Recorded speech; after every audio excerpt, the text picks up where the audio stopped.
ہندو یہ کہتے ہیں کہ روحیں جو ہیں وہ چلی جاتی ہیں اپنے مقامات پر، جو بھی ان کا مقام ہے. ان کے اب عقیدے اس کے بارے میں مختلف ہیں، ان کے عقیدے بہت الجھے ہوئے ہیں روحوں کے بارے میں. ایک مسئلہ تو ان کا آواگون کا ہے نا کہ روح دوبارہ پیدا ہو گئی. اب وہ روح اگر دوبارہ پیدا ہو گئی تو پھر تو وہ دوبارہ پیدا ہو گئی. اب کون سا جنم پہلا جنم ہے، کون سا جنم 7واں جنم ہے، who can decide؟ کوئی اس کا حساب نہیں ہے نا. اور روحوں کے بھٹکنے کا ان کے ہاں صرف اتنا نظریہ ہے، صرف اتنا کہ اگر ان کے نہیں کہ اگر جب کوئی انسان مرتا ہے اسے اپنی چیزوں سے بہت لگاؤ ہوتا ہے اور وہ 40 دن تک اپنی چیزوں کے قریب ہی رہتا ہے، یعنی کہ وہ اس کو محبت ہوتی ہے. تو اس کے پیچھے اگر صدقہ خیرات پنڈان وغیرہ نہ کیا جائے اور پوجا نہ کرائی جائے تو پھر وہ روحیں جو ہیں وہ بے قرار رہتی. تو ان 40 دن ان کے پیچھے پنڈان کراؤ تاکہ وہ موکش پائیں، مغفرت پائیں اور چلی جائیں. اس کے بعد ان کا یہ ماننا ہے کہ جن کے پیچھے پنڈان نہیں کیا جاتا یا جن کی خواہشیں ادھوری رہ جاتی ہیں وہ موکش یعنی کہ مغفرت نہیں پا سکتے. وہ بے قرار پھرتے رہتے ہیں کسی ایسے بندے کی تلاش میں جو ان کے مغفرت کے حصول میں ان کو ہیلپ آؤٹ کر سکے. جو آپ کہہ رہی ہیں وہ کسی حد تک عیسائیوں کا عقیدہ ہے کہ عیسائی یہ مانتے ہیں کہ آسمان اور زمین کے درمیان لٹک جاتی ہیں وہ روحیں جو بدروحیں ہیں. نیک روحیں آسمان پر لے جائی جاتی ہیں اور بدروحیں چھوڑ دی جاتی ہیں. اب وہ بدروحیں جو ہیں وہ ڈھونڈتی پھرتی ہیں کہ کوئی بندہ ملے جس کے ذریعے ہم اپنے نجات کا رستہ حاصل کر سکیں. تو وہ پھر اٹیک کرتی ہیں انسانوں پر، کبھی اپنی نجات کے راستے کے لیے اور کبھی ویسے ہی آؤٹ آف دیئر نیچر کے وہی لوگوں کو ستانے کے لیے. تو ان کے ہاں جن زندگی کا تصور جنات سے جڑا ہوا نہیں ہے، بیڈ اسپرٹس کے ساتھ جڑا ہوا ہے، ایول اسپرٹس کے ساتھ. اور یہ ساری ہی باتیں بیکار. ٹھیک ہے جی، اسی سے آیا ہے نا، یہ تو کلیئر ہے. یہاں کے لوگ جب مسلمان ہوئے تو ڈیفینیٹلی انہوں نے یہ کوسچنز کیے کہ بھئی کیسے مغفرت ملے گی، کیسے ہوگا. تو اس پر پھر علماء نے نرمی برتی وتھ گڈ انٹینشن کہ ان کے بہن دور نہیں ہو رہے تو چلو تم لوگ 40 دن دعائیں پڑھ لو وغیرہ. تو اس سے پھر یہ چلوں کا چیلم کا رواج پڑ گیا. ہاں جی، عجیب سی ٹیچر باتیں تھی نا، استغفر اللہ معاف کرے. جب میری والدہ کا بھی انتقال ہوئی 40 دن تک مغرب کے جان تک ان کے کمرے میں لائٹ بھی جلانی ہے، اگربتی بھی جلانی ہے. عجیب سی جی وہ ہندوؤں کا عقیدہ نا، ہندو بھی یہی کرتے ہیں. جی جی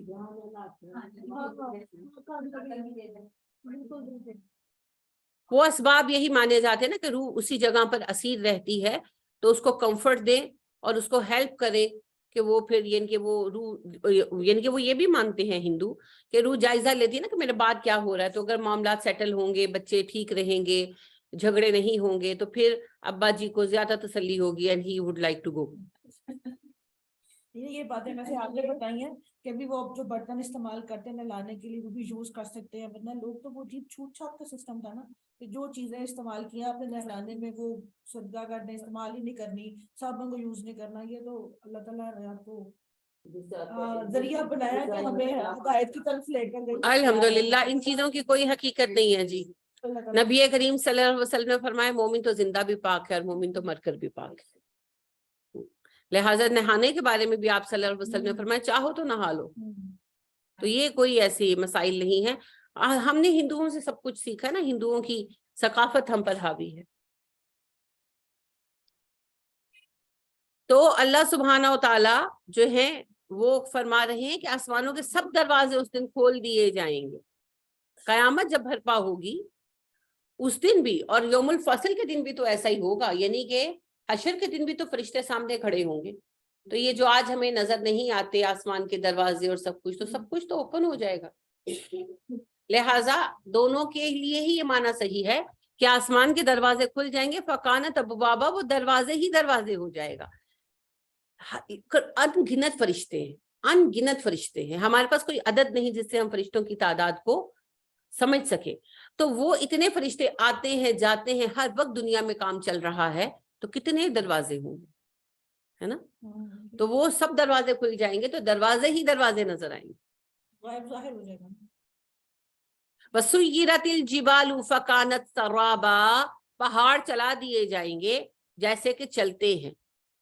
پہاڑ چلا دیے جائیں گے, یہ اینڈ آف ٹائم کی, قیامت کی بات ہے نا, کہ پہاڑ اپنی جگہ چھوڑ دیں گے, موو کر جائیں گے. دھماکے اتنی شدت سے ہوں گے, بہت بڑا دھماکہ ہو یا زلزلہ ہو, اللہ معاف کرے, تو مکان نہیں موو کر جاتے, تو پہاڑ موو کر جائیں گے اپنی جگہ سے اور پھر ٹوٹ کر بکھر جائیں گے. لینڈ سلائڈنگ میں بھی پورا پورا پہاڑ موو کرتا ہے. جی بالکل. انا للہ و انا الیہ راجعون. انا جہنم کانت مرصادا, بے شک جہنم تو گھات لگائے بیٹھا ہے. رسادہ ہوتا ہے گھات لگا کر شکار کے لیے بیٹھنا. شیر کو دیکھا ہے آپ نے, نیشنل جیوگرافی وغیرہ پہ دیکھا ہوگا. بلی کو دیکھ لیں, بلی تو اکثر, یہ آج کل سردیاں ہیں تو اگر آپ باہر بیٹھے تو دیواروں پہ پھر رہی ہوتی ہے نا, تو وہ پھر دبے پاؤں دیکھتی ہے, نظر ان کی وہ پرندے پر ہی ہوتی ہے. ہاں, تو وہ پھر جا کر پاس جا کے اٹیک کرتے. اس کو کہتے ہیں گھات لگانا, اور عربی میں یہ رسادہ اور مرصادہ سے جو ہے بیان کیا جاتا ہے. جو رسد ہمارا اردو کا لفظ ہے وہ بھی یہی سیم ہے. اردو کا لفظ سین کے ساتھ ہے, را سین دال رسد. تو اللہ سبحانہ و تعالیٰ کہتے ہیں جہنم تو گھات لگائے ہوئے ہے, کب تمہیں دبوچ لے. جس طرح شکاری جانور گھات لگاتا ہے نا, تو جس وقت اب جو بڑے شکاری جانور ہیں انہوں نے پکڑنا بھی تو بڑا جانور ہوتا ہے, یعنی کہ جیسے شیر ہے تو اس نے پکڑنا بھی بھینسا ہے. اب وہ بھینسے پہ نظر لگا کے بیٹھا رہتا ہے اور پورا وہ ایکشن میں ہوتا ہے, اپنے پنجوں پر ہوتا ہے. جیسے ہی وہ اینگل آتا ہے نا, اس کو بتاتا ہے اس اینگل پہ میں اس کو قابو کر لوں گا, وہ فوراً دبوچتا ہے. تو اللہ کہتے ہیں جہنم تو گھات لگا کے بیٹھی ہے, کب موقع ملے کب وہ دبوچے, کوئی رعایت نہیں کرنے والی. اللہم انی اعوذ بک من عذاب النار. یہاں پر ایک بات میں آپ سے عرض کروں کہ یہ جو باتیں ہیں نا کہ ٹھنڈ سے بھی پناہ مانگیں جہنم کی, اور فلانی سے بھی پناہ مانگے, ڈمکانی سے بھی, ہمارے نبی نے ہمیں ایک ہی چیز سکھائی, اللہم انی اعوذ بک من عذاب النار.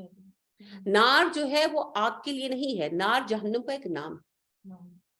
ٹھیک ہے, تو اللہ نے بھی ہمیں یہی سکھایا, ربنا آتنا فی الدنیا حسنۃ وفی الآخرۃ حسنۃ وقنا عذاب النار.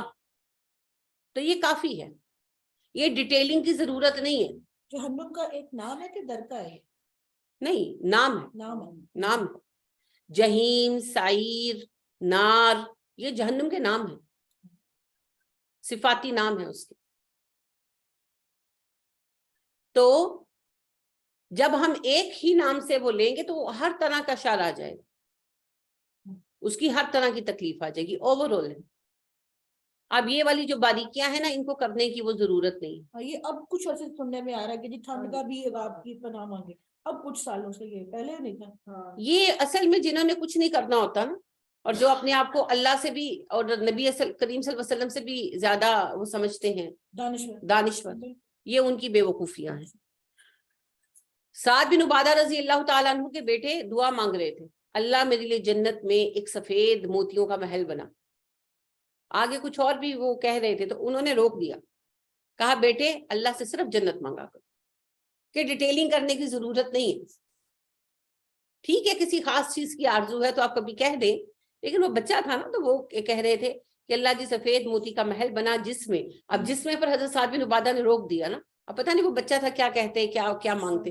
تو انہوں نے کہا کہ میرے پیارے بچے اللہ سے صرف جنت مانگا کرو, نبی اکرم صلی اللہ علیہ وسلم نے ہمیں یہ سکھایا, اور اتنا ہی کافی. اب ہم اللہ سے جب جنت مانگے کہ جنت میں کیا کیا مل جائے گا, آپ کو آلریڈی پتا ہے کہ جنت میں 2 جاگیریں ملنی ہیں, اور وہ ہماری سوچ سے بھی پرے ہیں, تو ڈیٹیلنگ کی ضرورت نہیں ہے. اسی طرح جب ہم کہتے ہیں اللہ ہمیں جہنم سے بچا, تو بس اتنا کافی ہے, اللہ ہمیں جہنم سے اوور آل بچائے گا انشاءاللہ. اب اللہ سردی کا عذاب نہ دینا, اللہ گرمی کا عذاب نہ دینا, تو وہاں تو اور بھی عذاب ہے. پھر عذابوں کی لسٹ پہلے تیار کرو بیٹھ کر, انا للہ و انا الیہ راجعون. تو اللہ اور رسول سے آگے بڑھنے کی کوشش کی ضرورت نہیں. کچھ چیزیں بہت عجیب لگتی ہیں مجھے, جیسے یہ دعا ہے نا,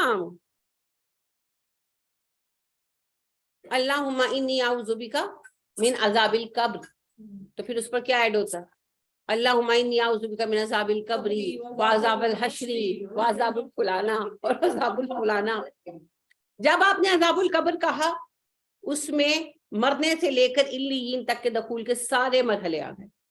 اور جب عذاب النار کہا یا عذاب الجہنم کہا, تو اٹھائے جانے سے لے کر دخول جنت تک کے سب مرحلے آ گئے. سادہ بات. تو بس اللہ کی عافیت مانگے. نبی اکرم صلی اللہ علیہ وسلم کی اتنی خوبصورت بات ہے, اتنی خوبصورت بات ہے, اور مجھے بہت محبوب ہے. آپ نے کہا سب سے اچھی دعا جس نے مانگی بس یہ مانگی, اللہم انی اسألک المعافات فی الدنیا والآخرہ. اللہ میں عافیت مانگتا ہوں دنیا میں بھی آخرت میں. گل نہیں مکاؤ, جھگڑا ہی چکاؤ, بس عافیت مانگ لو, ختم. اللہم انی اسألک المعافات فی الدنیا والآخرہ, میں عافیت مانگتا ہوں دنیا میں بھی آخرت میں بھی. اب اللہ کو ہم سے بہتر پتا ہے کہ کہاں کہاں عافیت چاہیے. بس سب سے بہترین دعا بھی شب قدر کی یہی سکھائی, اللہم انک عفو کریم تحب العفو فاعف عنی. مختصر بات. اما عائشہ کہتی ہے نبی اکرم صلی اللہ علیہ وسلم لمبی لمبی دعائیں نہیں مانگتے تھے, اور نہ ہی دعاؤں میں رائم کرتے تھے. اگر تمہیں کہیں پر نظر آئے تو یہ اتفاق ہے, یعنی بعض اوقات ہوتا ہے نا لفظ رائم کر رہے ہوتے, تو اماں کہتی ہیں وہ اتفاق ہے. آپ کبھی ان میں رائمنگ پیدا کرنے کی کوشش نہیں کرتے تھے, اور نہ ہی لمبی لمبی دعائیں مانگتے تھے. تو یہ اتنی ڈیٹیلنگ کی ضرورت نہیں. ہماری تسلی نہیں نہ ہوتی جب تک اس طرح اعتبار نہیں ہے, یقین نہیں ہے. نبی اکرم صلی اللہ علیہ وسلم بدر جیسے شدید موقع پر کہتے ہیں یا حیو یا قیوم برحمتک استغیث. ہماری سر بیٹے کی شادی نہیں ہو رہی اور ہم کہتے ہیں اے تے پڑھنے یا کچھ اور دس. اللہ پہ بھروسہ نہیں, بس اور کوئی بات نہیں. دعا پر یقین نہیں ہے, دعا کی طاقت پر یقین نہیں. دعا کی طاقت پر یقین رکھیں, انشاءاللہ دعا تو تقدیر بدل دیتی. دعا اللہ کے عرش کو ہلا دیتی ہے. جی نبی اکرم صلی اللہ علیہ وسلم نے کہا کہ مظلوم کی اور باپ کی بد دعا سے بچو, اللہ کے عرش کو ہلا دیتی. اور ہم تو باپ کو فور گرانٹیڈ لیتے ہیں, رہن دو ابے تیرا موڈ خراب ہی رہتا, رہن دو. نہیں واقعی ماں ناراض ہو تو پھر کیئر کر لیتے ہیں, باپ ناراض ہو تو جواب ملتا ہے انہوں کا موڈ خراب ہی رہتا. کس قدر افسوسناک بات ہے. حالانکہ نبی اکرم صلی اللہ علیہ وسلم نے فرمایا مظلوم اور باپ کی بد دعا سے بچو, اللہ کے عرش اور ان کے مابین کوئی رکاوٹ نہیں ہوتی, اور باپ کی آہ اور مظلوم کی آہ اللہ کا عرش ہلا دیتی. تو اس ابے کو ہم فور گرانٹیڈ لیتے. ہم نے سب سے زیادہ ظلم کتابوں میں قرآن کے ساتھ کیا اور رشتوں میں باپ کے ساتھ کیا. بہت افسوس ہے, بہت افسوس.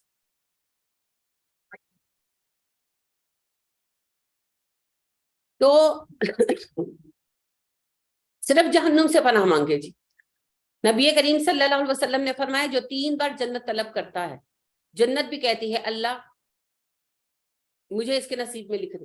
اور جو 3 بار جہنم سے پناہ مانگتا ہے, جہنم بھی دعا کرتی ہے اللہ اسے مجھ سے بچا لینا.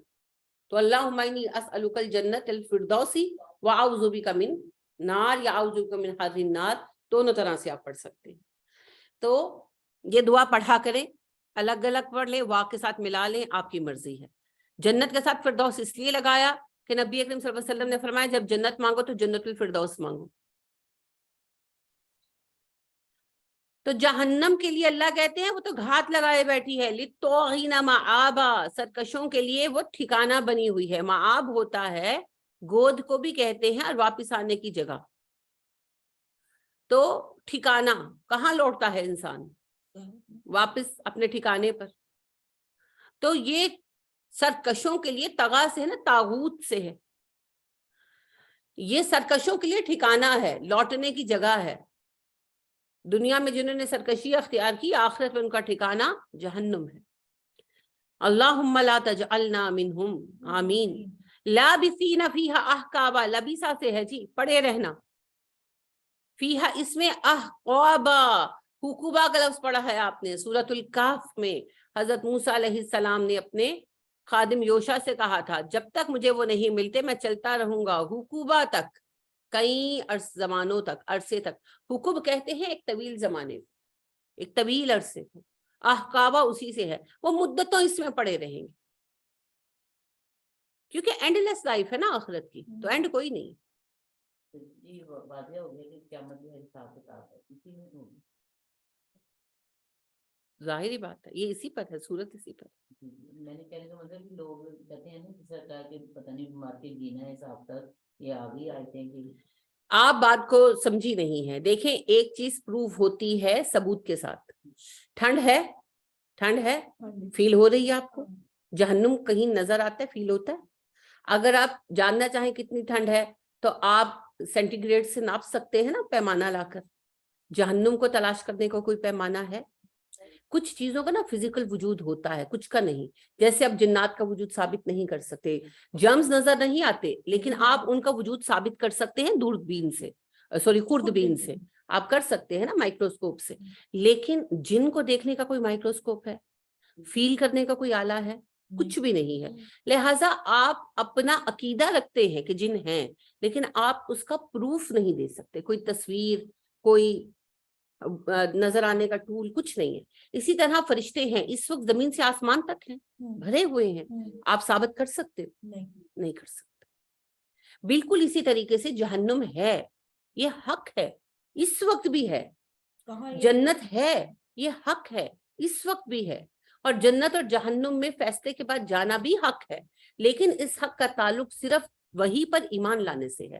اگر کوئی کہے کہ ثابت کرو جہنم ہے, آپ نہیں کر سکتے. کوئی کہے ثابت کرو جنت ہے, نہیں کر سکتے. سمجھ گئے؟ یہ تو صرف ایمان بالغیب کا معاملہ ہے.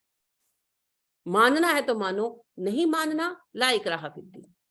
ٹھیک ہے.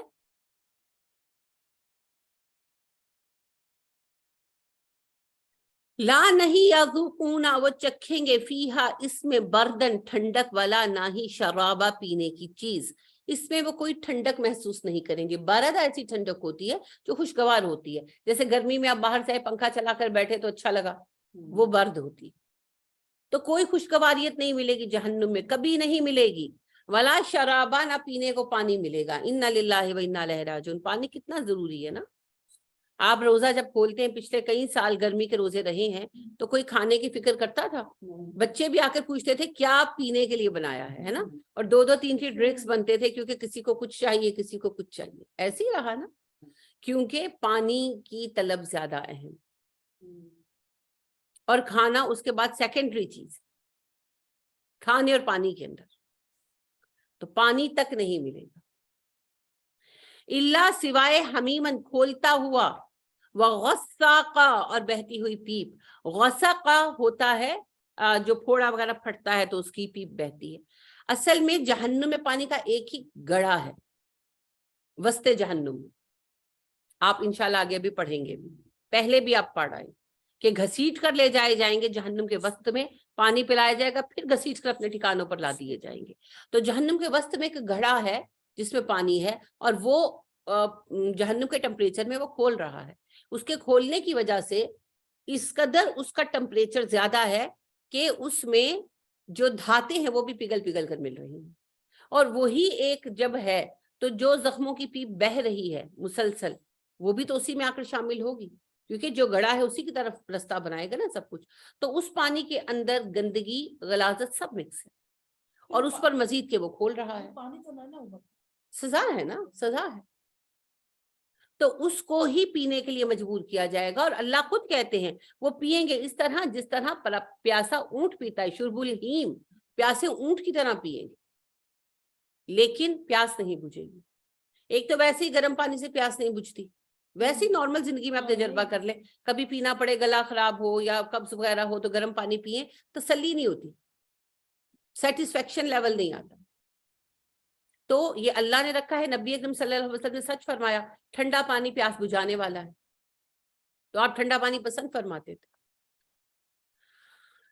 ایک تو یہ سبب ہوگا. دوسرا ظاہر ہے وہ خالص پانی نہیں ہوگا. آپ کو پیاس لگی ہو, آپ کو کوئی بوتل پلا دے, پیاس نہیں بجھتی. شربت پلا دے, پیاس نہیں بجھتی. پیاس پانی سے بجھتی ہے. تو ایک بالکل بالکل ہم کہتے ہیں پانی کی پیاس ہے, صحیح کہا آپ نے. یا کہتے ہیں پہلے پانی پلا دو, بعد میں بوتل پلا دو. ہاں, یا پھر جیسے ناہید کہہ رہے ہیں بوتل پی کر بندہ کہتا ہے اب تھوڑا سا پانی دے دو. تو آپ دیکھیں یہ خوش ذائقہ چیزیں ہیں, فائدہ مند ہے یا نہیں وہ علیحدہ بحث ہے, لیکن بوتل ہو, شربت ہو, جوس ہو, یہ خوش ذائقہ چیزیں ہیں. جب ان کی ملاوٹ سے پانی پیاس بجھانے کا کام پورا نہیں کر پاتا تو گندی چیز کے ساتھ کیسے بجھے گا. کبھی فیصل آباد گئے, کسی کبھی فیصل آباد کا پانی پیے؟ ہم لاہور والوں کی پیاس سے بجھتی. میری خالہ تھی وہاں پر, جی ہمارے لیے کڑوا ہے نا, وہ لوگ تو وہی پیتے ہیں, ہمارا بڑا اچھا پانی ہے الحمدللہ ہم لاہور والوں کا. تو جب فیصل آباد میں جاتی تھی تو دو مسئلے ہوتے تھے, ایک تو پیاس ہی نہیں بجھتی تھی جتنا بھی پانی پی لو, اور دوسرا قبض ہو جاتی تھی. وہ پانی قابض ہے, پانی قابض ہے. وہاں کے لوگ کیسے کرتے ہیں؟ وہ عادی ہے نا, عادی. ہو گیا. تو جو بھی آپ کر لیں, پانی جو ہے آپ دیکھیں اللہ سبحانہ و تعالی کے فضل سے ہلکا سا پانی, اب وہ کوئی اتنا خراب پانی نہیں ہے, حالانکہ لوگ تو وہی پیتے رہے ہیں, ابھی تک پیتے ہیں. تو پانی جو ہے وہ ڈرنکنگ واٹر ہی ہے, لیکن ہلکا سا ٹیسٹ میں فرق ہے تو پیا نہیں جاتا, تسلی نہیں ہوتی. تو آپ سوچیں کہ گندا پانی پی کر کیا تسلی ہوگی. تو اللہ فرماتے ہیں پینے کے لیے صرف انہیں جو پانی ملے گا وہ کھولتا ہوا پانی ہوگا, اور اس بوائلنگ ٹمپریچر کے اوپر جو پانی ملے گا اس کے اندر بھی پیپ اور گند شامل ہوگا. خود سوچیں کیسے پیئیں گے, پیاس کی شدت کتنی ہوگی. اگر آپ کو پیاس بھی لگی اور پانی میں گند ہو, مکھی ہو خالی, آپ پیئیں گے؟ نہیں پیئیں گے نا, آپ برداشت کر لیں گے. تو اللہ فرما رہے ہیں کہ وہ پیئیں گے, تو پھر کیسے پیئیں گے؟ بہت شدید پیاسے ہوں. اِنَّا لِلَّهِ وَإِنَّا إِلَيْهِ راجعون. نبی کریم صلی اللہ علیہ وسلم فرماتے ہیں کہ جہنمیوں کو جب پیاس کی شدت ہوگی اور پانی مانگیں گے تو فرشتے جو ہیں وہ انہیں لے آئیں گے کھینچ کر اس گڑھے کے کنارے, اور ان کو کہیں گے پیو. تو وہ جب پیئیں گے تو پی نہیں سکیں گے, اور وہ کہیں گے کہ ہم سے نہیں پیا جا رہا, یہ بہت گرم ہے. تو فرشتے غضبناک ہو کر ان کے سروں پر ڈال دیں گے. تو اس کا ٹمپریچر اتنا ہوگا کہ آپ فرماتے ہیں جیسے ہی سر پر ڈالا جائے گا ان کی سکن اتر جائے گی, سر سے پیر تک, اور نئی سکن آئے گی. اور پھر ایک اور حدیث میں یوں آتا ہے کہ جب وہ لائے جائیں گے وہاں کنارے اور وہ بے قرار ہو کر پانی پیئیں گے تو اس کی حدت سے ان کے پیٹ سے انتڑیاں باہر آ جائیں گی. اللہم انی اعوذ بک من عذاب النار. اس سے آپ اندازہ لگائیں کہ اس کی حدت کتنی ہے. یہ وہ جہنم ہے جس کا ہم مذاق بناتے ہیں کہ آپ پہ ہی دیکھا جائے گا. جزاء وفاقا, بدلہ ہے پورا پورا. واو فاق کا وفق ہوتا ہے پورے پورے حساب کے ساتھ حصے کرنا. وفاق کہا جاتا ہے ایسی حکومت کو جس میں مختلف اسٹیٹس مل کر ایک ریاست بناتے ہیں. تو جزاء وفاقا, پورا پورا بدلہ ہے ان کا, جو کر کے آئے ہیں اس کا بدلہ پا رہے ہیں. انہم, بے شک وہ, کانو تھے, لا نہیں, یرجونا, امید رکھتے تھے, رجا سے ہے یہ, حساباً, حساب کی. یہ وہ لوگ تھے جنہیں حساب کی امید نہیں تھی, یہ سمجھتے تھے کوئی حساب نہیں ہونا ہمارا, اللہ ہم سے حساب نہیں لے گا. وَقَذَّبُوا بِآيَاتِنَا كِذَّابًا, اور انہوں نے ہماری آیتوں کو جھٹلایا شدت کے ساتھ. کذابا اسی بات پر. تو نبی اکرم صلی اللہ علیہ وسلم فرماتے ہیں الساعۃ حق, الحساب حق. دعا ہے آپ کی, اس کا ایک حصہ ہے یہ. تو حساب ہونا ایک حقیقت ہے جی, حساب ہونا ایک حقیقت. اللہم حاسبنی حسابا یسیرا. تو انہوں نے میری آیتوں کو جھٹلا دیا. وَكُلَّ شَيْءٍ أَحْصَيْنَاهُ كِتَابًا, ہم نے ہر چیز کو شمار کر رکھا ہے ایک کتاب میں, گنا جا چکا, ہر چیز کو لکھا جا چکا نامہ عمل میں. وہ نامہ عمل اس دن سب کے سامنے ہوگا اور ہر کوئی خود جانتا ہوگا کہ وہ کس کے لائق. فَذُوقُوا, پس چکھو, فلن, ہرگز نہیں, نزیدکم, ہم زیادہ دیں گے تمہیں, الا, مگر, عذابا, عذاب میں. زیدہ یزیدو اضافے کے لیے ہوتا ہے, یزید تو خیر ہم نے نام ہی رکھنا چھوڑ دیا ہے, لیکن زید اور یزید دونوں کا معنی بڑھوتری دینا, اضافہ دینا ہے. تو اللہ کہتے ہیں ان سے کہا جائے گا جہنمیوں سے اب مزہ چکھو, تمہارے لیے سوائے عذاب میں اضافے کے اور کچھ نہیں اب ہونے والا. اللہم انی اعوذ بک من عذاب النار. ان بے شک للمتقین, متقین کے لیے, مفازہ, کامیابی ہے. فوزہ, فازہ سے ہے, کامیابی تو متقین کے لیے ہے جو دنیا میں اللہ سے ڈر کر جیے, ان کے لیے کامیابی ہے. حدائقہ, باغات ہیں, وعنابا, انگور ہیں, ان کے لیے ایسے باغات ہیں جو سرسبز ہیں, اور یعنی کہ فصلیں ہیں, ان کے اندر پھل ہیں, انگور ہیں. وکوائب اترابا, اور ان کے ساتھی ایسی ہم عمر ساتھی ہوں گی, خواتین ہوں گی جو بھرپور عورتیں ہوں گی. کوائبا, واو عین با سے ہے, اس کا مطلب ہے دوشیزہ, ایسی عمر کی جس میں باڈی ڈیویلپ ہو چکی ہو. تو یعنی کہ جوان خوبصورت خواتین ہوں گی جو ساتھی ہوں گی. کون ہوں گی جی خواتین؟ جنتی عورتیں. ابن آدم نبی کریم صلی اللہ علیہ وسلم نے فرمایا, اور یہ حدیث آپ پہلے بھی جان چکے ہیں, کہ نبی کریم صلی اللہ علیہ وسلم نے فرمایا ہر جنتی کی شادی 2 جنتی خواتین کے ساتھ ہوگی, اور یہ اولاد آدم میں سے ہوگی. ٹھیک ہے, باغات بھی 2 بیویاں بھی 2. باغات جو ہے وہ تو سب کو اپنے اپنے ملیں گے جی, بیویوں کو بھی اپنے ملیں گے, کوئی کسی پر ڈیپینڈنٹ نہیں ہے جنت میں. نہیں مطلب 2 ہی باغات 2 ہی بیویاں, ایک نہیں ہوگا. بیویاں سب کی 2 ہوں گی, اور جنتیں بھی سب کو 2 ملیں گی. نبی کریم صلی اللہ علیہ وسلم نے فرمایا جنت میں سب کے لیے 2 جنتیں ہیں. اور آپ سورہ رحمان میں پڑھتے ہیں وَمَنْ خَافَ مَقَامَ رَبِّهِ جَنَّتَانِ. نبی کریم صلی اللہ علیہ وسلم نے فرمایا 2 جنتیں ہیں, ایک سونے کی ایک چاندی کی. اب وہاں پر جو چیزیں ہیں ان پر سونا چاندی ہوگا اس طرح. اب اللہ بہتر جانتے ہیں, اللہ نصیب فرمائیں گے پھر دیکھیں گے.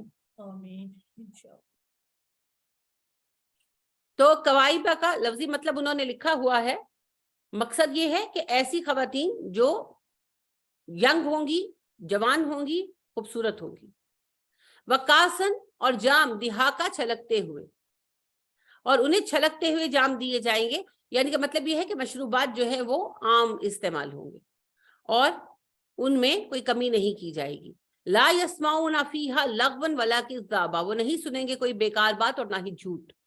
کہ جنت میں سبھی فطرت پر ہوں گے, نہ کوئی بیکار بےہودہ باتیں کرے گا اور نہ ہی کوئی جھوٹ بولے گا. جیسے دنیا میں تو یہ حال ہو گیا کہ سچ اور جھوٹ کا ڈیفرینشیٹ کرنا مشکل ہو گیا ہے, تو جنت میں یہ مسائل نہیں ہوں گے. جزاءً بدلہ ہے میرے ربی کا, آپ کے رب کی طرف سے, عطاءً عطیہ ہے, حسابا کافی, آپ کے رب کی دی ہوئی جزا ہے یہ. اور یہ اللہ کی ایک ایسی عطا ہے جو کفایت کرے گی سب کو, یعنی کہ سب کے لیے ہے جنت. جنت میں سب کے لیے جگہ ہے. رب السماوات والارض, یہ اس رب کا دیا ہوا اجر ہے جو آسمان و زمین کا رب ہے. وما بینہما, اور اس کے مابین کا بھی, الرحمن جو رحمان ہے. یہ رب ہے آسمان و زمین کا اور ان کے مابین کا, اور یہ رب رب رحمان ہے, اس کی رحمت بہت زیادہ ہے. تو جنتوں میں جو کچھ ملنے والا ہے ہم اس کو ازیوم بھی نہیں کر سکتے. نبی کریم صلی اللہ علیہ وآلہ وسلم نے فرمایا کہ جب سب جنت میں چلے جائیں گے, جہنم سے بھی نکال کر لوگ جنت میں چلے جائیں گے, تو ایک بندہ ہوگا جسے اللہ جہنم سے نکالیں گے, حکم دیں گے, اسے نکالا جائے گا, اور وہ گھٹنوں کے بل چلے گھسٹے گا اپنے آپ کو, کیونکہ وہ ظاہر ہے کہ جہنم سے نکالا گیا ہوگا, عذاب کی وجہ سے اس کی یہ حالت ہوگی. تو اللہ اس کو فرمائیں گے کہ تو جنت میں چلا جا. تو وہ جنت کی طرف دیکھے گا تو جنت بھری ہوئی ہوگی, تو کہے گا اللہ جی جنت تو بھری ہوئی ہے. اللہ پھر فرمائیں گے تو جنت میں چلا جا, اور وہ پھر یہی عرض کرے گا, اور پھر کہے گا کہ اللہ جی آپ زمین و آسمان کے رب ہیں اور آپ مجھ سے مذاق کر رہے ہیں, جنت تو بھری ہوئی ہے. تو اللہ مسکرائیں گے اس کی اس بات پر, اور پھر فرشتوں کو حکم دیں گے اور وہ اسے نہر حیات میں غوطہ دیں گے, اور اس کی نئی اسکن اور نئے بال آ جائیں گے, اور پھر اس کو جنت میں لے جایا جائے گا اور اسے اس کا مقام دیا جائے گا. آپ فرماتے ہیں یہ سب سے ادنا درجے کا جنتی ہوگا, لیکن جو نعمتیں اسے ملیں گی وہ نعمتیں بھی کسی بڑے سے بڑے بادشاہ نے خواب و خیال میں نہیں دیکھی. ایسی ہے جنت. تو لہٰذا اللہ فرماتے ہیں جنت ایک ایسی عطا ہے جو سب کو کفایت کرے گی, سب کے لیے پوری پڑے گی, اور یہ جنت اجر ہے اس رب کی طرف سے جو آسمان و زمین اور اس کے درمیان کا رب ہے, اور بہت رحمان ہے, بہت بہت مہربانی کرنے والا. لا یملکون منہ خطابا, اگرچہ وہ رب رحمان ہے پھر بھی کسی کی جرت نہیں ہوگی کہ اس سے بات کر سکے. کب؟ قیامت کے دن.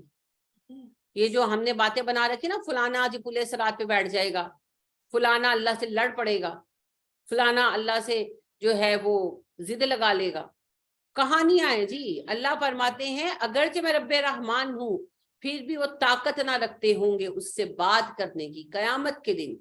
یوما, جس دن یقومو کھڑے ہوں گے, اور روح والملائکۃ صفا, روح الامین اور فرشتے صفے بنا کر. یہ وہ دن ہوگا جب روح الامین اور فرشتے صفے بنائے کھڑے ہوں گے, یعنی جبرائیل علیہ السلام تو لیڈر ہے نا فرشتوں کے, تو ان کے زیر نگرانی سب فرشتے صفے بنا کر کھڑے ہوں گے, قطار در قطار اپنی اپنی ڈیوٹی پر.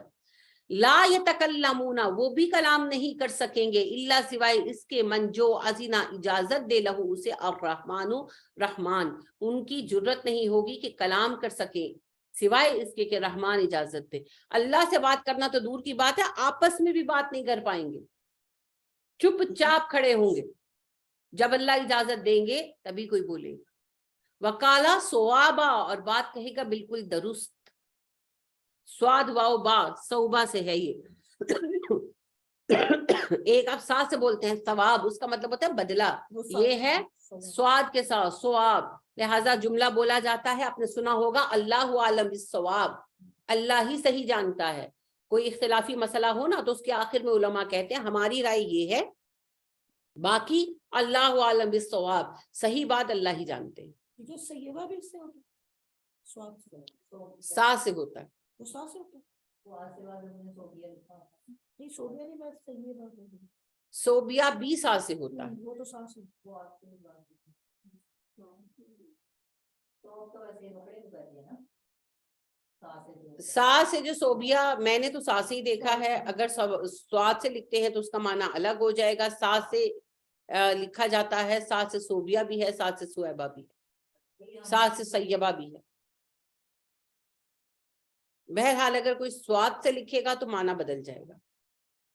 وقالا صوابا اور وہ کہے گا درست بات، اول تو کوئی بات نہیں کرے گا خود سے، اور دوسرا اگر اللہ کسی کو حکم دیں گے اور وہ بات کرے گا تو وہ سچ ہی بولے گا، جھوٹ بولنے کی کسی میں طاقت نہیں ہوگی۔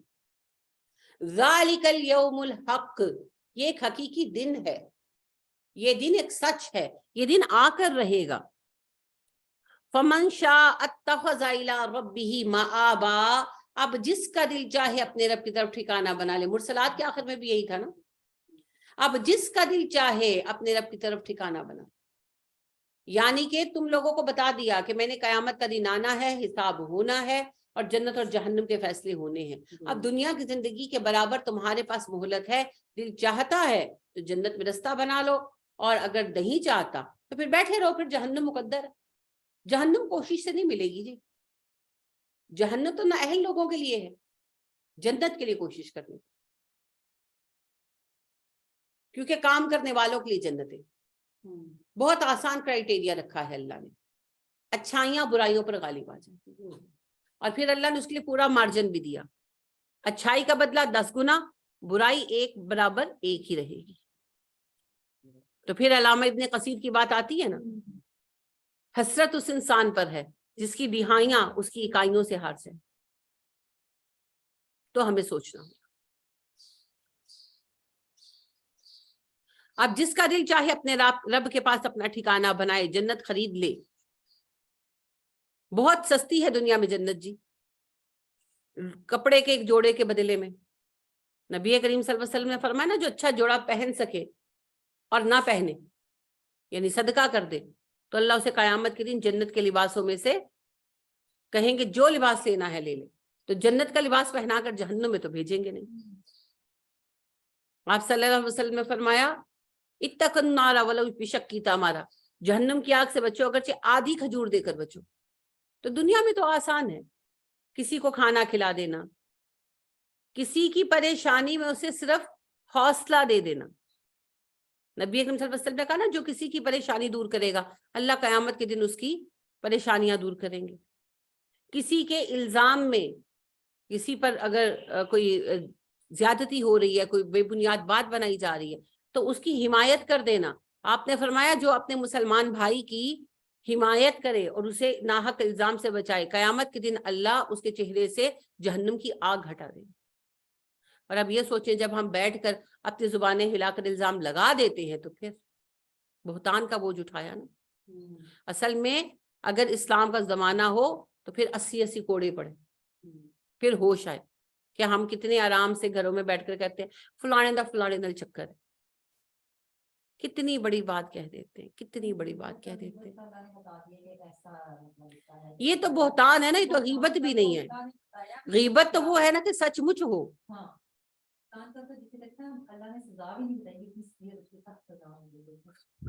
لیکن اللہ نے ایڈریس جس انداز میں کیا کہ وہ ظالم لوگ جو مومنات المحسنات الغافلات کہ پاک دامن معصوم عورتیں جن کو پتا بھی کوئی نہیں ہے ان کے اوپر الزام لگاتے ہیں. کیا سمجھتے ہیں کہ اللہ کے ہاں یہ بات ہلکی ہے؟ اور دنیا میں دیکھیں اللہ نے قذف کی سزا 80 کوڑے رکھی. تو بہت احتیاط کی ضرورت ہے جی, بہت احتیاط کی ضرورت ہے. ہمیں اپنی زبانوں کو روکنا چاہیے. تو ہاں بات یہ کہ کسی بہن بھائی کو یعنی کسی مسلمان کے غیر موجودگی میں جس نے اس کی عزت کی حفاظت کی, عزت کی حفاظت سے مراد کہ کسی نے بات بنائی اور اس نے اس کو رد کیا کہ نہیں ایسا کچھ نہیں ہے جبکہ ہے بھی نہیں, تو آپ صلی اللہ علیہ وسلم فرماتے ہیں اللہ قیامت کے دن اس کے چہرے سے آگ دور کر دے گا. تو آپ صلی اللہ علیہ وآلہ وسلم نے کتنی آسان آسان چیزیں ہمیں بتائی ہیں نا, کتنی ہی آسان چیزیں ہیں. کسی یتیم کے کام آ جانا چاہے, کتنی پیاری حدیث ہے, جب تک تم اپنے بھائی کے کام میں لگے رہو گے اللہ تمہارے کام میں لگا رہے گا. تو ایک دوسرے کے چھوٹے چھوٹے کام کر دینا, کوئی بھی جو ہم کر سکتے ہیں. کوئی ضروری نہیں کہ ہم پہاڑ ہی توڑے اگلے کے لیے, چھوٹا سا کوئی بھی کام جو ہم کر سکتے ہیں. کسی کا کوئی کام کروا دینا کسی کو کہہ کر, یہ ساری وہ چیزیں ہیں جن سے آسانی ملتی ہے. اور ان دا نٹ شیل نبی کریم صلی اللہ علیہ وسلم فرماتے ہیں میں تمہیں بتاؤں وہ بندہ جو جہنم کی آگ پر حرام ہے اور جس پر جہنم کی آگ حرام ہے, ہر وہ بندہ جو عاجز ہے, جو نرم دل والا ہے, جو آسان ہے اور جو لوگوں سے قریب ہے اور آسانیاں بانٹنے والا. تو جہنم کی آگ اپنے اوپر حرام کرنا چاہتے ہیں اور خود جہنم پر حرام ہونا چاہتے ہیں. بڑے بڑے کام تو ہم کر نہیں سکتے, ہمارا حوصلہ ہی نہیں. بھئی نہ تو جنگیں ہو رہی ہیں کہ ہم اپنے بیٹے جہاد پر بھیج دیں یا خود چلے جائیں, اور کچھ زندگی بھی ایسی ہو گئی ہے کہ کوئی بہت اعلیٰ نمازیں ہم نہیں پڑھ سکتے. یعنی کہ تقویٰ میں بھی برابر ہی رہنا ہے. یعنی یہی بڑی ہماری تو بڑی دوڑ ہے کہ بھی ہم بڑے بڑے گناہوں سے بچ جائیں. بہت بڑی دوڑ ہے ہماری, کیونکہ گناہ تو ہاتھ میں ہے نا, دروازے پر بھی کیا ہاتھ میں ہے. آپ اچھے بھلے بیٹھے ہیں اور موبائل کے اوپر پاپ اپ ہوتا ہے کہ جی فلانی ویڈیو آ گئی, تو بہت بہت مشکل ہے. تو پھر سب سے آسان رستہ اپنائیں. ایک اور حدیث ہے اسی بات کو بیان کرتی ہے, انداز دوسرا ہے. آپ کہتے ہیں میں تمہیں بتاؤں جنت میں لے جانے والی سب سے آسان چیز کیا ہے؟ الرفق, نرمی.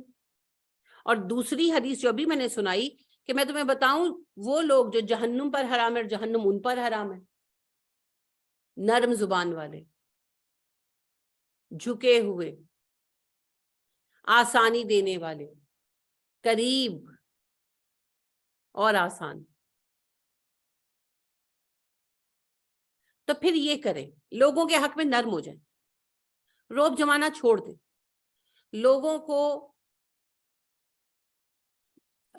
نمبر دینا چھوڑ دیں, ان کے معاملات کو اپنی مرضی سے چلانے کی خواہش چھوڑ دیں, ججمنٹل ہونا چھوڑ دیں اور لوگوں کو اپنی مرضی سے چلانے کی خواہش چھوڑ دیں. دیکھیں مسئلہ یہی پر آتا ہے نا, میں ساس ہوں میری بہو میری بات مانے, میں بڑی بہن ہوں میری بہن میری بات مانے, میں ماں ہوں بیٹی میری ہی بات مانے. اگر مانتے ہیں تو بہت اچھی بات ہے, اور اگر نہیں مانتے تو انہیں اچھا مشورہ دے کر آزاد کر دیں. کیونکہ ظاہر ہے جب ہم اپنی بات اپنی رائے ان پر مسلط کریں گے تو پھر ہمیں سخت ہونا پڑے گا. تو یہ اولاد کے معاملے میں بھی ایسے کریں, غلط اور صحیح کی بات نہیں میں کر رہی. جب وہ بڑے ہو جائیں, بالغ ہو جائیں, اور پھر وہ جائز کام کرنا چاہیے. جیسے فور ایگزامپل ایک بات ہے کہ ایک بچی کہتی ہے میں نے پازیب پہننی ہے, ٹھیک ہے, آپ اس کو بتا دیتے ہیں کہ گھنگرو نہیں ہے تو آپ پہن سکتی ہیں, یہ اس کو پتا ہے. اب وہ پازیب پہننا چاہتی ہے, آپ کو پسند نہیں ہے, let suppose you are mother, تم کہتی ہو نہیں میں نہیں پسند, تو نہیں پانی, وہ کہتی ہے میں نے پہننی ہے. کیا ضرورت ہے اس زبردستی کی؟ جب تک بچی ایک حلال کام کر رہی ہے, بال نہیں کٹوانے, کیوں نہیں کٹوانے, مینو نہیں چنگا لگتا, بھئی آپ تو تھوڑی کٹوا رہی ہے, اپنے کٹوا رہی ہے. یہ چیزیں اکثر چلتی ہیں, ایک دوسرے کا نا رستہ روک لیتے ہیں. اچھا بھلا ایک جوڑا لینے گئے, بچی کہتی ہے میں نے وہ بلو لینا, ماں کہتی ہے نہیں لال ہے, بچی کہتی نہیں میں نے بلو لینا ہے, تینوں عقل ہی نہیں, او سے سونا لگتا پہ, پہننا اس نے ہے, جو اس کو اچھا لگتا ہے لے دو. یہ بحثیں اسی طرح چلتی ہیں. مطلب ہم اپنے مطابق ان کا ذہن نہ ڈالیں، نہ ڈالیں. ہر انسان کی اپنی پرسنالٹی ہوتی ہے، ہر انسان کی اپنی پرسنالٹی ہوتی ہے. بالکل. جیسے میری جو درمیانے میں بیٹی کو لائٹ کلر پسند کرتی ہے، میرا اکثر طلاق ہوتا ہے کہ اپنی ایج کے حساب سے کلر لیتی ہے، بڈھے رنگ لیتی ہے، تو مطلب میں اس کو فورس نہ کریں، مشورہ دے دیں. ہاں مشورہ دے دیں. دونوں جیسے ساتھ لے کر کے دکھا دے، دیکھو وہ مجھے تو وہ اچھا لگ رہا ہے، اب تم دیکھو. تو بچوں کو ایک دوسرے کو آزادی دے، ایک دوسرے کے معاملے میں نرم ہو جائے، ایک دوسرے کو سہولت دے، آسانی دے، اپنے آپ کو آزاد کر دیں. یہ غلامی ہے جی، یہ ہم نے اپنے آپ کو غلام بنایا ہوا. میں نے جتنا اس حدیث پر عمل کیا میں اتنی ہی آزاد ہوں. اگرچہ بہت دفعہ مجھے یہ کہا گیا یا میں نے سنا، میں آپ کو شیئر کر دیتی ہوں. یہ جو بات ہے مجھے کئی دفعہ یہ کہی گئی کہ تم تو کچھ کہتی نہیں ہے، تم تو روکتی نہیں ہو. بھئی میں کیوں روکوں؟ بالغ ہیں، سمجھدار ہیں، اگر وہ غلط کام کریں گے تب روکوں گی، تب روکوں گی. لیکن جب وہ صحیح کر رہے ہیں تو کہیں آ رہے ہیں جا رہے ہیں، میں کیوں یہ چاہوں کہ مجھ سے اجازت لے کر آئے اور جائیں؟ میں کیوں یہ چاہوں کہ وہ بازار سے شاپنگ کرنے کے لیے جائیں تو مجھے پوچھ کر جائیں اور آ کے مجھے دکھائیں کہ ہم یہ لائیں؟ میں کیوں چاہوں؟ مجھے کیا ضرورت ہے؟ سب سے اہم بات ہے اس میں میرا پیس آف مائنڈ ہے، مجھے ٹینشن نہیں ہے اتنی مہنگی چیز لے آئے ہو، کیوں لے آئے. بھائی مجھے کیا، لے کر دینے والا شوہر، خریدنے والی بیوی، میرا بیچ میں کیا ہے؟ تو بات یہ ہے کہ حرام و حلال، غلط اور صحیح بتائیں، باقی ان کو آزاد کر دیں، اپنے ارد گرد والوں کو آزادی دے دیں، اور یہ آزادی ان کو دے کر ہم اپنی آزادی خریدیں گے. وہ سکون میں رہیں گے تو ہمیں پیس آف مائنڈ ملے گا. تو اپنی آزادی خریدیں، ان غموں سے آزاد ہو جائیں اور اپنی کیپیسٹی، اپنی پوٹینشل سب اب دین کی طرف لگائیں، تو نرم ہو جائیں. جہنم سے بچنے کا یہ سب سے اچھا راستہ ہے جی. ٹھیک ہے. نبی کریم صلی اللہ علیہ وسلم نے ہر دو طریقے سے ہمیں بتا دیا. یعنی یہ بھی بتا دیا کہ جنت حاصل کرنے کا آسان راستہ کیا ہے جی؟ رفق. اور جہنم سے بچنے کا آسان راستہ کیا ہے؟ رفق. نرمی ہے نا آسان لفظوں میں، باقی اس کی شکلیں ہیں جو آپ صلی اللہ علیہ وسلم نے جو ہے وہ کاؤنٹ کرائی ہیں. تو یہ جو ہے نا آدھے سے زیادہ مسئلے تو ہم ایک دوسرے کے سر پر سوار ہو کر جو ہے نا وہ اپنے اوپر اپنے لیے ان کے پیدا کر لیتے. اللہ ہمیں اس سے بچنے کی توفیق عطا فرمائے.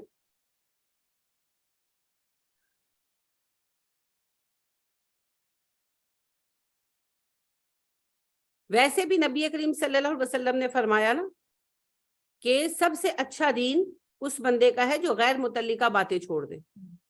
تو غیر متعلقہ باتیں کون سی ہم کرتے ہیں؟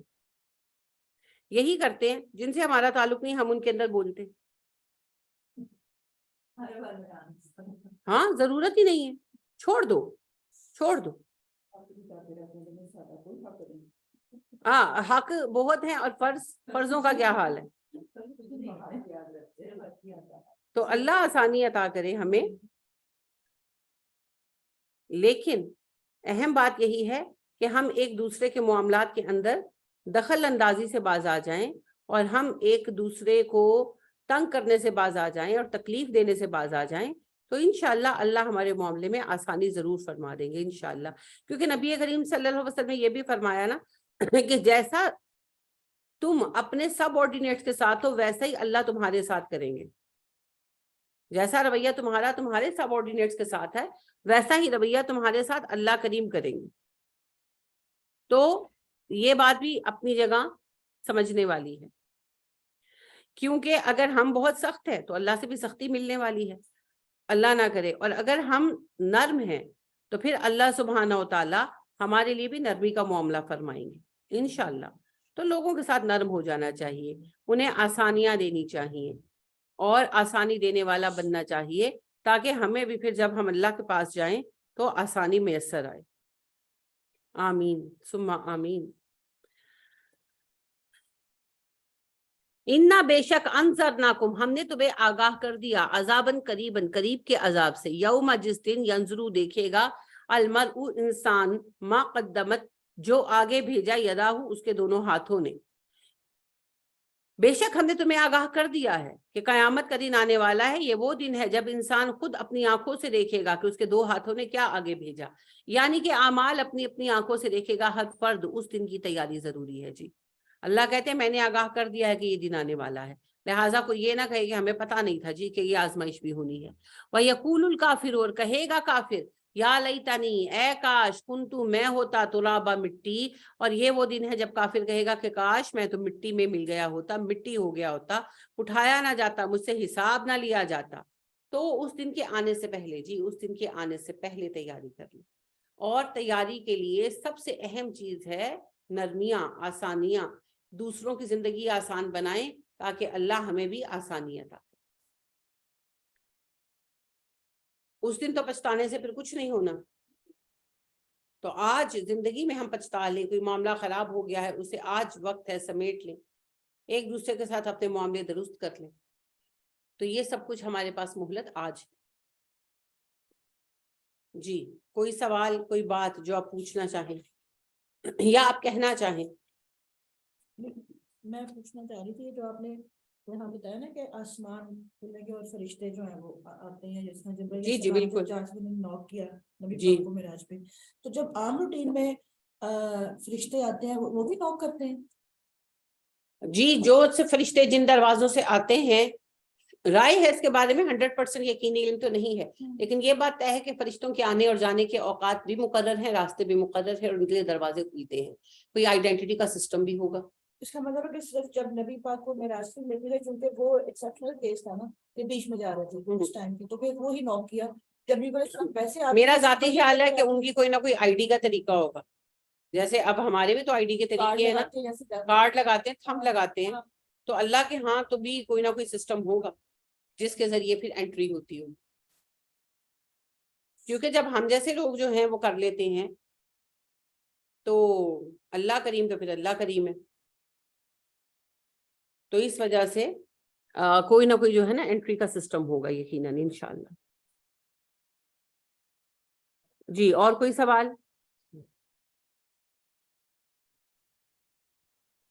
جی پوچھئے جی سعدیہ۔ السلام علیکم۔ وعلیکم السلام ورحمۃ اللہ وبرکاتہ۔ جی وہ مجھے یہ پوچھنا تھا کہ قیامت والے دن جب اللہ تعالیٰ کہتے ہیں کہ بہت غضبناک ہوں گے، تو کس وجہ سے غضبناک ہوں گے؟ کہ جیسے رزلٹ اناؤنس ہو رہا ہوتا ہے تو پرنسپل کو تو ناراض نہیں ہونا چاہیے، تو کیا وجہ، جیسے کہ وہ حدیث میں آتا ہے نا کہ سب سے پہلے لوگ جائیں گے حضرت آدم علیہ السلام کے پاس کہ آپ سفارش کریں، پھر اینڈ پہ آ کے یعنی آہستہ آہستہ گریجولی نبی پاک صلی اللہ علیہ وسلم کے پاس آئیں گے، تو سب جو انبیاء کرام کہیں گے کہ نہیں نہیں میں تو نہیں آج سفارش کر سکتا، اللہ تعالیٰ آج بہت غضبناک ہے۔ اس کی کیا وجہ ہے، کیوں غضبناک ہوں گے؟ جی بہت اچھا سوال کیا ہے آپ نے کہ اللہ قیامت کے دن بہت غضبناک ہوں گے، بالکل صحیح، کیوں غضبناک ہوں گے؟ اور انہوں نے کہا کہ جیسے جس دن رزلٹ اناؤنس ہوتا ہے پرنسپل تو اس دن غضبناک نہیں ہوتا۔ پرنسپل نے کسی کو بنایا تھوڑی ہے، پرنسپل نے تو فیس لی اور ایک اسکول رن کیا، اب کوئی بچہ پڑھتا ہے تو پڑھے، نہیں پڑھتا تو اس کی بلا سے، پر اللہ نے تو یہ دنیا بنائی، ہمیں بھی بنایا، ہم سے کچھ بھی نہیں لیا، ہمیں صرف دیا دیا دیا، اور بدلے میں صرف یہ چاہا کہ ہم اس کی بات مانیں، اس کی توحید مانیں، اسے اپنا رب مانیں۔ تو پھر جنہوں نے نہیں مانا ان کے نام ماننے پر، ان کی نافرمانی پر اللہ غضبناک ہوں گے۔ مومنوں کے ساتھ ویسے ہی رحیم ہوں گے، البتہ کافروں پر غضبناک ہوں گے، تو اللہ کی شدید رحمت بھی اسی دن دیکھنے میں آئے گی، شدید رحمت بھی، اور اللہ کا شدید غضب بھی اسی دن دیکھنے میں آئے گا۔ لہٰذا نبی کریم صلی اللہ علیہ وسلم فرماتے ہیں کہ اللہ سبحانہ و تعالیٰ نے اپنی رحمت کے 100 حصے کیے، اس میں سے ایک حصہ دنیا پر پوری کائنات پر انڈیل دیا، اور 99 حصے قیامت کے لیے رکھے، تو سب سے زیادہ رحمت بھی اسی دن دیکھنے میں آئے گی، البتہ غضب بھی دیکھنے میں آئے گی۔ تو سبب اللہ کی غضب ناکی کا یہ ہے کہ اللہ نے ہمیں جان تک دی، سب کچھ دیا، اور صرف ہم سے اطاعت مانگی، ایمان مانگا، اور ہم وہ بھی نہیں کرے، تو پھر اس کا غضبناک ہونا تو بنتا ہے۔ البتہ غضب جو ہے وہ صرف نافرمانوں کے لیے ہے، اور اس دن رحم جو ہے وہ مومنوں کے لیے دیکھنے میں آئے گا انشاءاللہ۔ جی پوچھئے سعدیہ۔ تو وہ باقی جو سارے انبیاء کرام ہیں وہ پھر کیوں ڈر رہے ہوں گے؟ وہ تو ان کو تو پتا ہوگا کہ ہم لوگ بخشے ہوئے ہیں یا ہم لوگ بالکل پاک ہیں،